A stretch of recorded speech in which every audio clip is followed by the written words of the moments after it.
Hello, Tiskifundis people, where you been? Tina, we took a holiday, we went on a break, came back, others have not come back, brought back a pro, Mkondo, Chaba. You good? You good? Yeah, it's season, eh? Lufono, you good? I'm good, man, I'm good. We see you already got your colors ready for the season, for the Confed. My man, I'm back in Africa, but man. This season, Lufono is not adopting anybody. Yeah. His team is in here. Yeah. But a couple of things that have happened. Yeah. The draw has happened. Stadium evaluation has happened. There's a couple of things that have left a bit of a sour taste in a lot of people's mouth. Pyramid, I've never said this. Congratulations, defending champions. Mara, you're down there. They must now qualify the full. Yeah, well, look, that's one thing that for me doesn't really augur well, or I don't take it well. It doesn't make sense because these are the champions of the last season. These are the guys that are defending champions. They need to be respected. For me, I think that they must bypass the preliminary games and they must be waiting at group stages. They must wait at group stages like Ahly. Or whoever that got more points.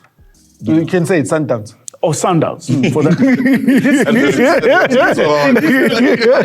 in this instance, Sundowns and Ahly have got the bypass ticket. But Pyramid has beaten Sundowns. The rule should be simple. If there's two teams that are bypassing and they're not the champions, whoever has lesser points will have to go and play preliminary, and the champions must bypass. You must also keep in mind there's a ranking systems that's in existence already. Yes. Right? So over that ranking systems, as the years go by and the tournaments go by, you move either up and down the ladder. So that you get Pirates, they're still climbing back up that ladder because of how well they did last season. They're not necessarily amongst the top three or so. No, that number 15 Bagania, you're coming along. So they're still way up. Their league position and their altogether. Because you must take something like the FIFA Club World Cup into consideration, and it comes every 4 years and so on, and teams must then qualify based on those rankings. Okay. So let's say Ahly wins 5 or 4 in a row, or 5 in a row. They're not going to win 5. I'm just saying, hypothetically Pyramid speaking. is already there. So let's say Pyramids win, hypothetically speaking. It's very hypothetical. But 3 spots left. Yes, let's say Pyramid wins 4 in a row between now and the next FIFA Club World Cup. Then how do we decide who the other teams are? Through the rankings. Yes. I get you. But that ranking, Chief, it's tough. I think the anomaly is because Pyramid are a relatively new team. Yeah. So they have not always been there for the last 3 years. I mean, they started mushrooming into the last 2 seasons, and the second one they won it. So it's now where we are. But Kev, can you please consider defending champ? Because they could be out. They could be out. So literally that we're going to have the whole tournament without defending champions? No, that's if they get knocked out. Yes. And if they get knocked out, they get knocked out. That's just the way it goes. I'm saying that for me, it as courtesy to say we are respecting the champions. Let them bypass the preliminary round. If they get knocked out in the group stages, it's okay. Because anybody can be knocked out in the group stage. They can go to Djibouti and get, but anyway. But then we would say when the next FIFA CAF Congress comes along, put this on the menu. Yes. Yeah, well, it's always evolving. The nice thing is the Champions League format has changed so much over the years.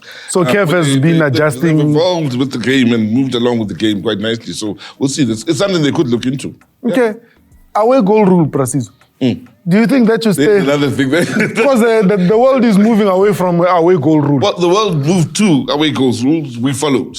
Yes. And now the world is moving away from them. Again, will CAF stay with the way things are, or will CAF then follow suit? Yeah. I mean, you could also argue the two-legged final. Yeah. Although we understand. Well, look, the dynamics of the continent are very different. I mean, we're going to stay with a two-legged final, I think, for the foreseeable future. Yeah. But you see, those are things you can either decide, look, I'm going to move with the world, or because of the way the African continent is, I'll stay with the way things are. But with the way it goes rule, I don't see anything wrong with moving with the world, the direction the world is moving, really. But it's the same way as the final of two-legged final. Why not, when you started, when you're making a draw, and then you also draw the stadium that will host the final. Can I answer that for you quickly? Yes, you can. Because let's say you drew Tanzania as the final, right? And then you got a team from North Africa and another from West Africa. Getting there is not as easy on the continent. And also having the support base in the stadium for a full final will be difficult. Economically. Well, for the fans, I agree. I'm talking specifically but for movement, for the fans. the teams are moving from... Otherwise, you're going to be playing a final in an empty stadium. Yeah, for the fans, I agree. Yeah, for the fans. Yeah. Well, the last one, Pyramid had to rent a crowd. Well, Pyramid is not... Firstly, Pyramid... Why are you saying Pyramid? Why don't you say Sundowns? No, Pyramid... We're two teams. Why don't you say we're two teams that don't have supporters in the final? One is with 57 supporters, one doesn't have. Why don't you say 57? that? Anyway, Pyramid has not been in existence for too long. And look at the market there. They're in Cairo. Already they're fighting with Ahly and Zamalek. That's a tough market to crack into. But Sundowns as well. No. Lufuno, here's what you do. If you look at the semi-final last season, the semi-finals were sold out. Yeah. Because people bought tickets. Can we agree on that? How much was the Sundowns? Leave how much? Oh, wait. Yeah. Was it sold? Yes or no? Well, that was the beginning. It was never sold in the past. Because if I'm wearing like this, I get to the final. But there's what Sundowns is playing, I get it. Why is there's now no longer free entrance? It's because of the incident that happened against Esperance. Yes. So incident now means that CAF must now be able to say there's no longer free entry. We get that. Yes. But did Sundowns supporters not go to the stadium? They did. I have to commentate they did. Let's give them... No, not well they did. They did. Not well they did. Did they not go to the final, the first leg? They did. No, Lufundo, we are here, Lufundo. We're coming nicely. Did they not do? Not okay, You did attend. Me, I was there, yes. It's a big push, you know. It's a big push. You can just say they were there. It's okay. a big push. The other thing that was a big point, and in this case, you will see the likes of Stelly suffer because now it's stadiums. It's good to see Benjamin Mkapa back up because Simba had to play a final away from their home, even though they were in their home country. That list is increased, Sizo. It's a good thing.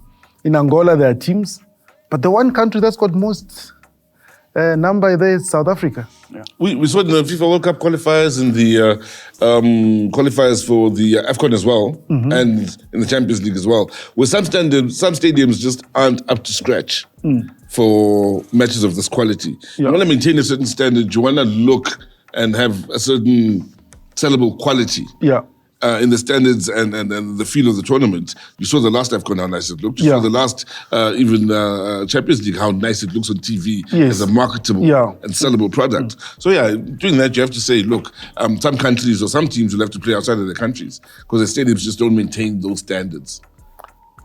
Lufuno, from a CAF perspective, them moving to saying clubs must have stadiums or nations must have stadiums that qualify, that surely is a good thing because the way the game is going, you want it to be well marketed and be very safe for the spectators. Besides well marketed, you need good quality football because stadiums that are good produce good quality football. Their main source is football. And also safety issue. You know what I mean? You have to look at that. And also the TV, how easy is it to cover it if you're going to put the VAR and whatnot, you need to have those particular facilities to be able to have them in those stadiums, you know. So it's very important.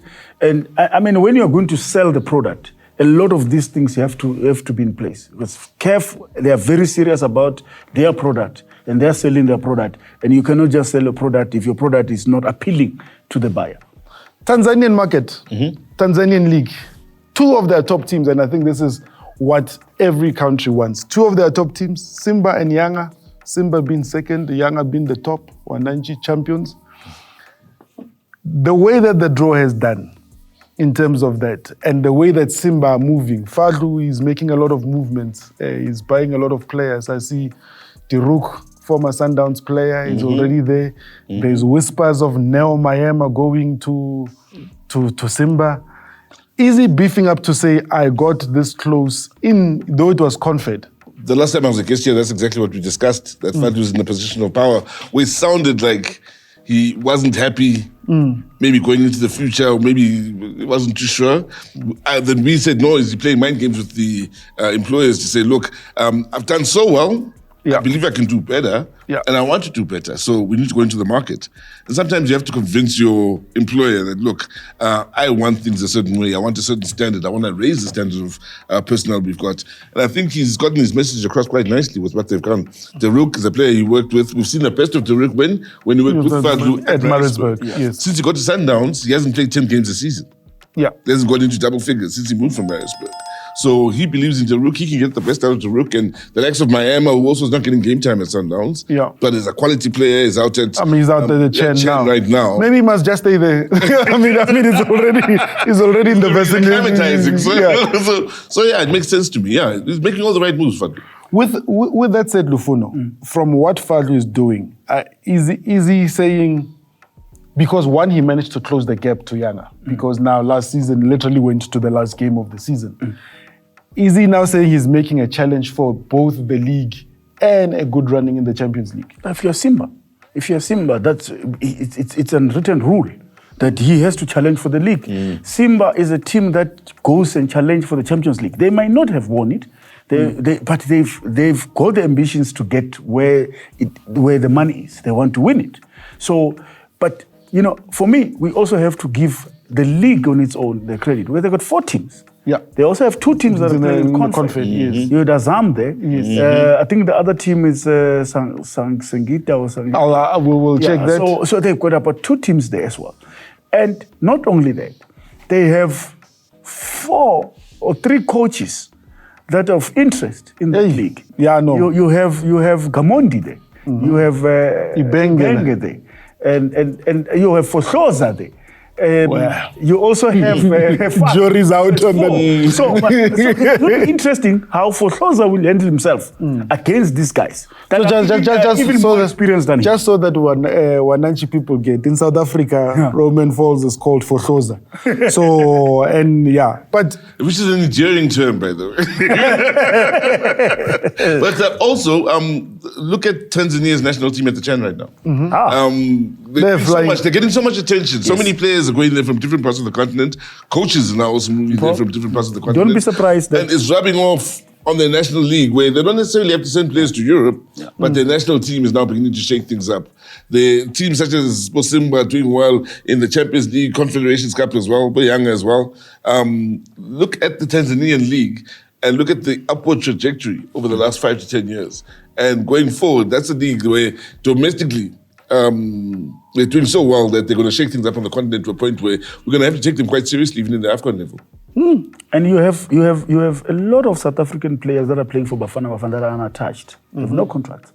For me, the Tanzanian League can be of interest of those particular players. You have already 3 coaches that have Tanzania is just a nice place. Yeah, exactly. You have 3 coaches that just a nice. You have you know what I mean? You have coaches that have coached in the PSL that knows those players very well. So.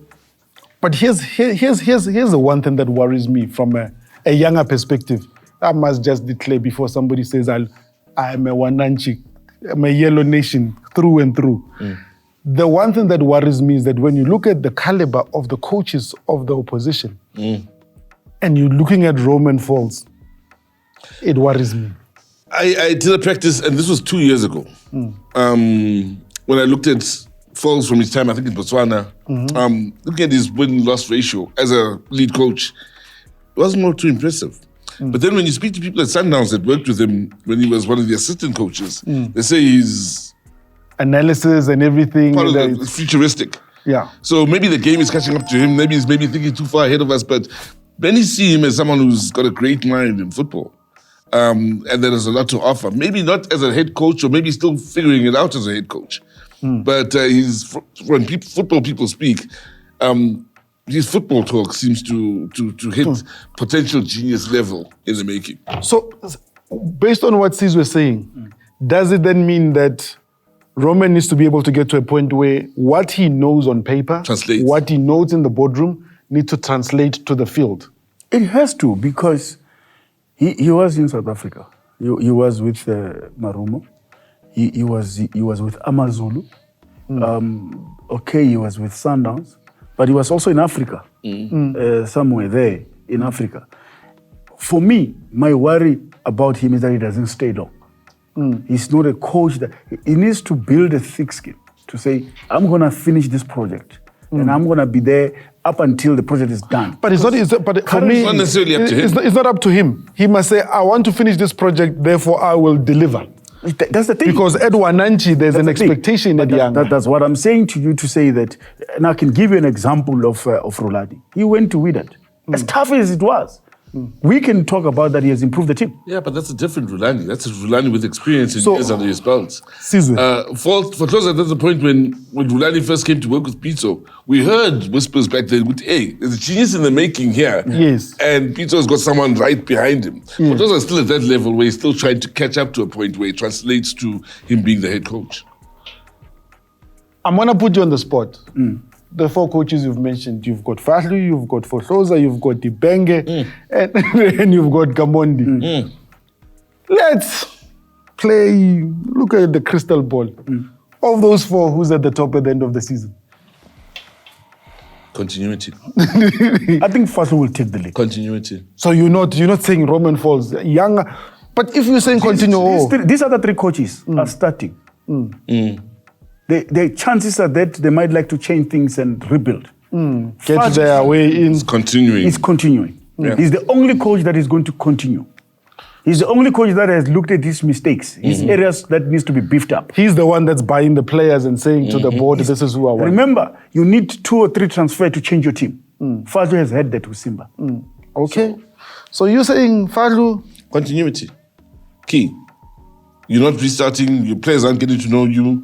You're already the chief of your tribe. We're talking about the coach that reached the Confed final. Yeah. He might not have won it, but he's a coach that got to the Confed final. He has closed the gap in terms of points between him and Yanga. A lot of things are pointing to him. He's already started building. But Ibenga's got international, continental experience. 100%. I'm not taking anything away from him. He's just starting the race a little bit later. Wananchi, I'm worried. You should be worried. I'm worried. It may be the domestic title is going. Let me put it this way. I put my head on the block. Roman Falls won't finish the season. That's it. Do you agree? I'm it to you. Fohloza, Roman Falls. It'll be very tough for me to see him finishing the season. Word of advice, management. And I'd love to see him do so, by the way. Word of advice, management. Wananchi. Start looking. We'll see you next week. I saw a cherry and it was